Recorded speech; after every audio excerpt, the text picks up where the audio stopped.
The row without a nose. Let's do it. First complete cluster goes in that space. 1, 2, 3. I think this is the row where we drop another cluster, so we keep feeling like we get to the middle more and more quickly. It's a nice feeling.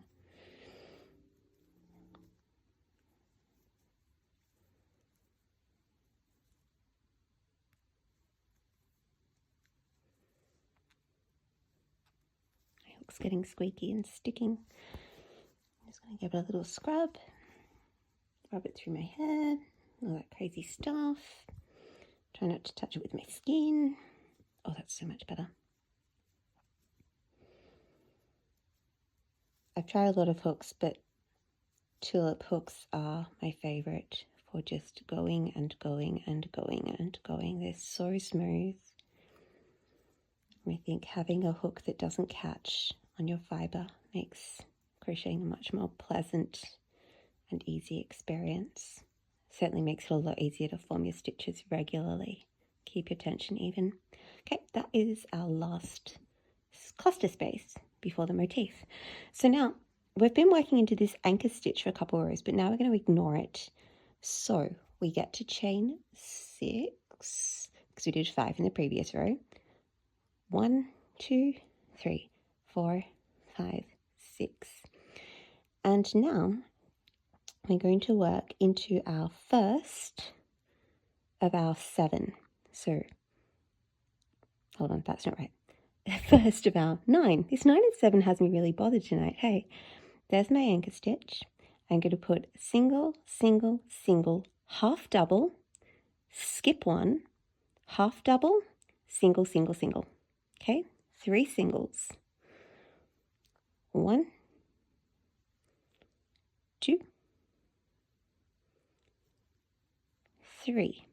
Now you do a half double, so yarn over, and you go yarn over, out through the 3, and then 1 chain stitch. Ta-da! Yarn over, skip the next stitch here, skip that single because that's your little nose hole space, work into the next stitch, and complete another half double. Okay, so you've got like a little bit of height there for the nose, and then 3 singles to build your cheekbones. 1, 2, 3. Okay, let's compare. There's my nose hole. And here's my nose hole. So you can see here on this motif, 1, 2, 3, half double crochet, chain in the middle. And you've got to have that chain there because you're going to use that space in a minute. Then half double on the other side and 3 singles. And then we chain 6 like we already did. 1, 2, 3, 4, 5, 6. Yarn over, keep tension on the back of your hook, look for the next space between your clusters, and that's where your hook goes, or doesn't go in my case. Yarn over. And there's my cluster. I'm just going to spread it out so you can take a look. Okay. So the next thing we're going to do are the eye sockets, and you can see how they're anchored into that nose hole. So there's a reason for it to be there. Often I find if I know the reason for a stitch, it helps me remember where it goes. Cluster your way to the end. Oops.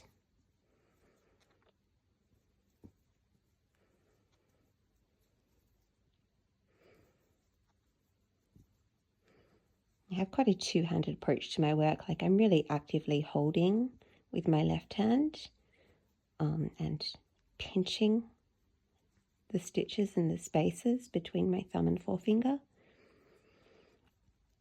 Everyone's different, so you may have a completely different style of crochet. As long as it works for you, that's excellent. All I can do is what works for me. 3. And I like to work into the top of my chain 3 from the previous row. Okay. chain 3. 1, 2, 3, and turn your work like a magic spell. Onwards, let's do the eye sockets row. These ones. Lots of chaining in this row. Start by chaining 3 and turning your work. 1, 2, 3, and turn. Do your half wonky cluster. Yep. And then do your first full cluster.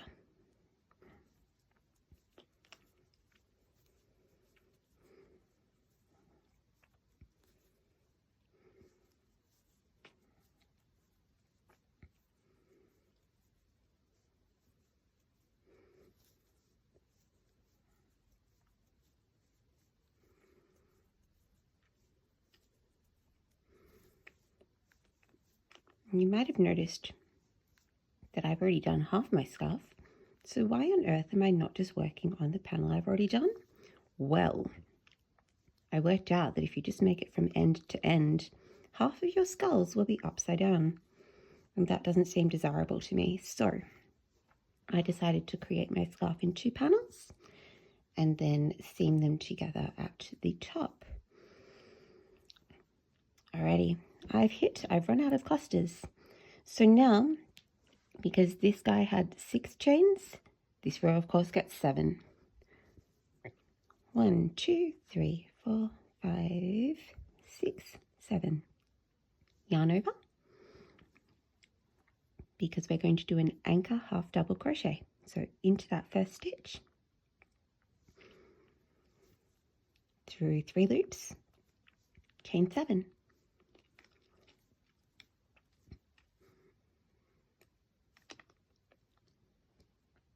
Anchor it in the nose hole with a single crochet,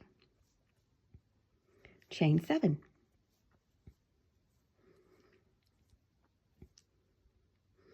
Yarn over, hold the tension, and half double crochet in the last single crochet of the previous round. Hold them tight through all 3 loops. Chain 7 again.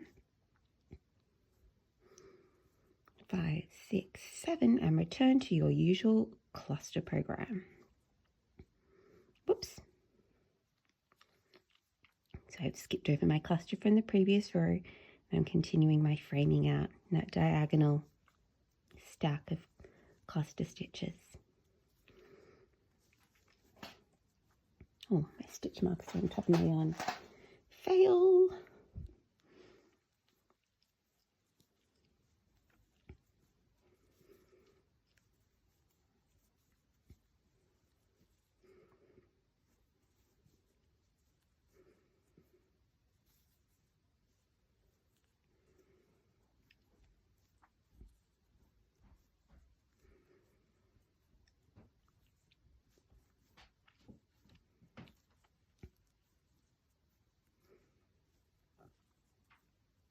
Last one.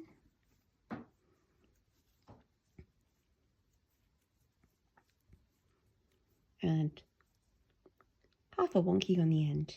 Whoops, wrong gap. Into the top of the chain 3. Ta-da!